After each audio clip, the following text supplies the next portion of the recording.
My name is Struan Stevenson. I'm President of the European Parliament's delegation for relations with Iraq. My colleagues Tuna Keelam from the EPP group and Soren Sondergaard from the GUI group.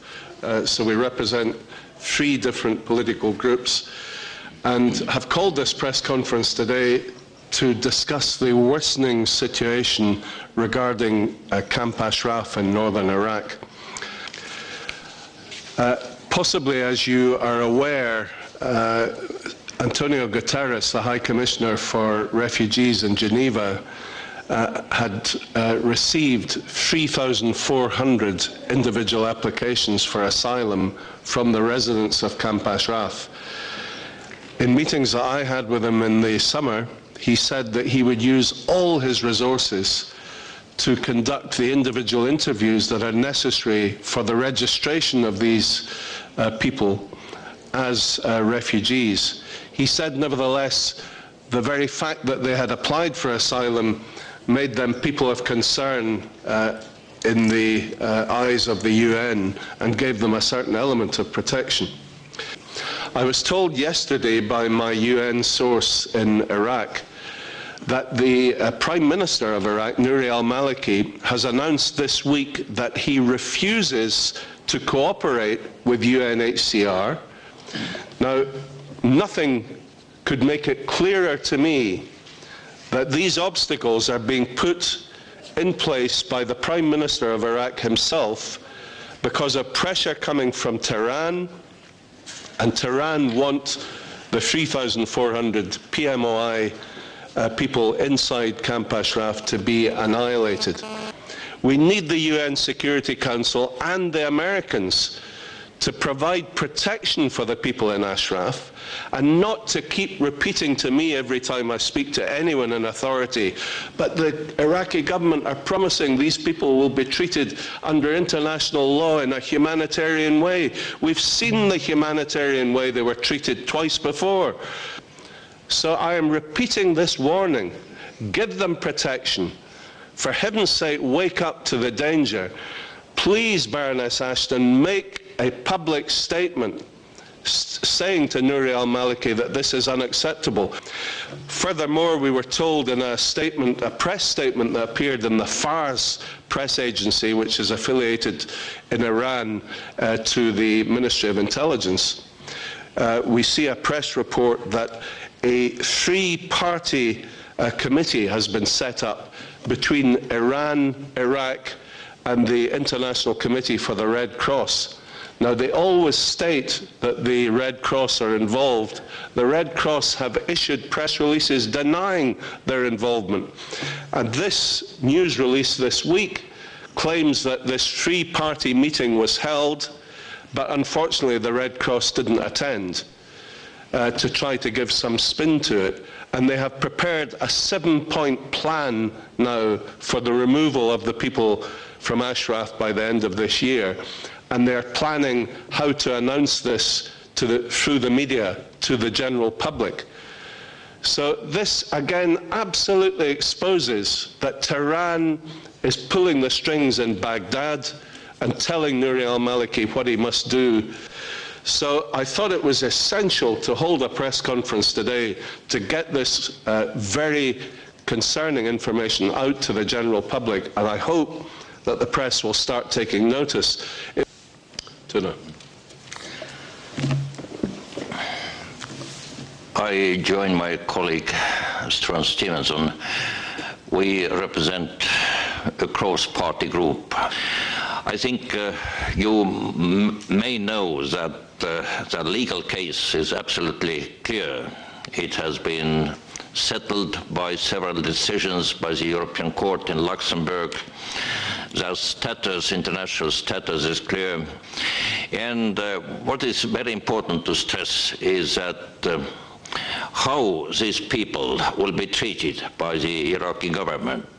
This should be considered a test case for the legitimacy, democratic nature, and rule of law system established in Iraq.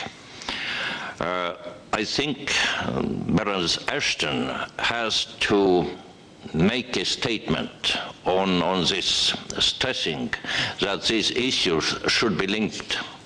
Developing economic relations with Iraqi government and safeguarding these people who are under international protection, actually.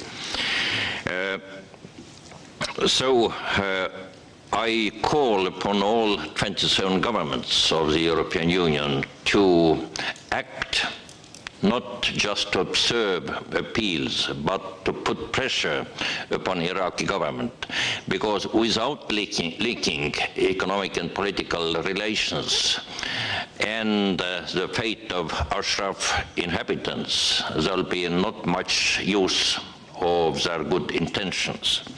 There's still some time, but we have to come forward united with all the authority of the European Union.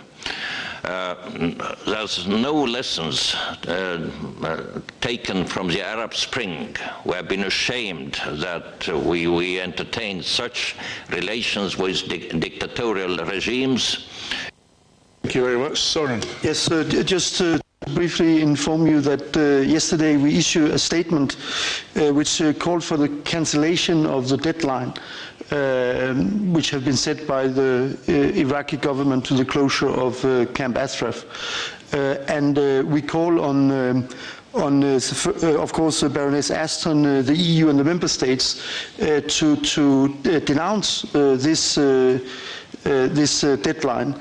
And also we call on the United Nations to put a permanent representation inside the camp in order to give protection for the inhabitant there.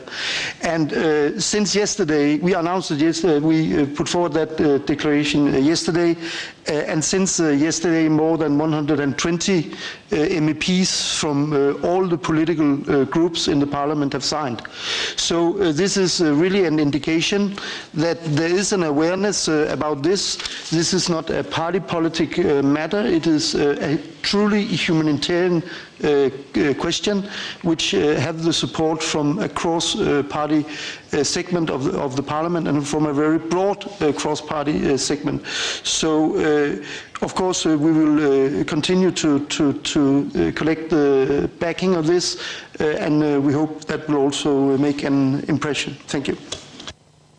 Thank you very much. Meanwhile, the siege of Ashraf continues uninterrupted. We have still 300 loudspeakers erected around the perimeter fence, blaring at high decibels threats and propaganda 24 hours a day. We've had the ban on adequate supplies of medicines and of access to proper medical facilities for people wounded during the massacre on the 8th of April, and for the seriously ill, some of whom have died as a direct result. We've had no gasoline allowed entry to the camp since February this year, and then this week we have had the ban on kerosene entering the camp as we move towards the cold weather, and kerosene is the essential fuel for heating in the camp. So there is an intensive siege continuing, but every time there is any contact at diplomatic level, they're told we are dealing in a humanitarian way under international law with all the people in Ashraf, which is a downright lie, and it is an absolute disgrace that we sit back and allow Iraq to get away with that. And as Tuna said, not only allow Iran to interfere in this matter, but even send a delegation over to talk to the mullahs in Tehran. It's tantamount to having sent a delegation to Berlin to visit Hitler in 1939. It's absolutely scandalous and a disgrace on this House. Any questions? Up the back. Ray Colgan from RTE Irish TV. You said earlier that you felt we were sleepwalking towards another Srebrenica. Now, if that's apparent to you, it's equally apparent to Catherine Ashton and the Americans. Why then is it not a priority for them? I think there's several reasons for this. Partly, the Americans want to walk away from the disaster that has been left in Baghdad. I was there myself in April, just after the massacre. The country has 6 hours electricity a day, limited access to fresh water. The economy is pretty well broken. It's listed internationally as the second most corrupt country in the world after Somalia. And the Americans are trying to tell everybody that it is a shining example of democracy, that the Arab Spring rose up in sympathy, trying to mirror what has happened in Iraq. Well, God help all the other countries in the Middle East if they try and mirror what has happened in Iraq. It is a basket case. The only part of Iraq that has a 10% growth in the economy is Kurdistan, where they have sealed the border effectively with 130,000 Peshmerga to stop the incursion of any bombers or terrorists. So the rest of Iraq is an absolute basket case. Security is non-existent. And you know, many people, even in the Iraqi parliament, said to me it was better under Saddam. At least we had no freedom, but we had security, we had jobs, we had electricity, and we had clean water. Unemployment now is at massive levels. So the Americans would like to walk away from all this, and they have announced they will do so at the end of this year, pretending that they have left behind a new functioning democracy and a great example to the rest of the world. It is rubbish, and it's something that we should expose. But allow me to add that we have also seen some positive signs. I mean, it is a very positive sign that Baroness Ashton has appointed a special envoy for the area, and that is positive. But we have to say, with the threat confronting us, we have to do even more. That's a problem, and therefore we also in this statement called for more urgent action from all the authorities, including Baroness Ashton. Yeah, I would endorse that. Jean de Ruyt's appointment is absolutely essential, and a very good indication of how seriously the High Commissioner for Foreign Affairs takes this, the High Representative, sorry, takes the Ashraf issue. Also, the involvement of the High Commissioner for Refugees, Antonio Guterres, is an absolute key element to all of this. But, you know, the minute we tried to resolve the crisis, we then get the obstacles put in our place by the Iraqi government.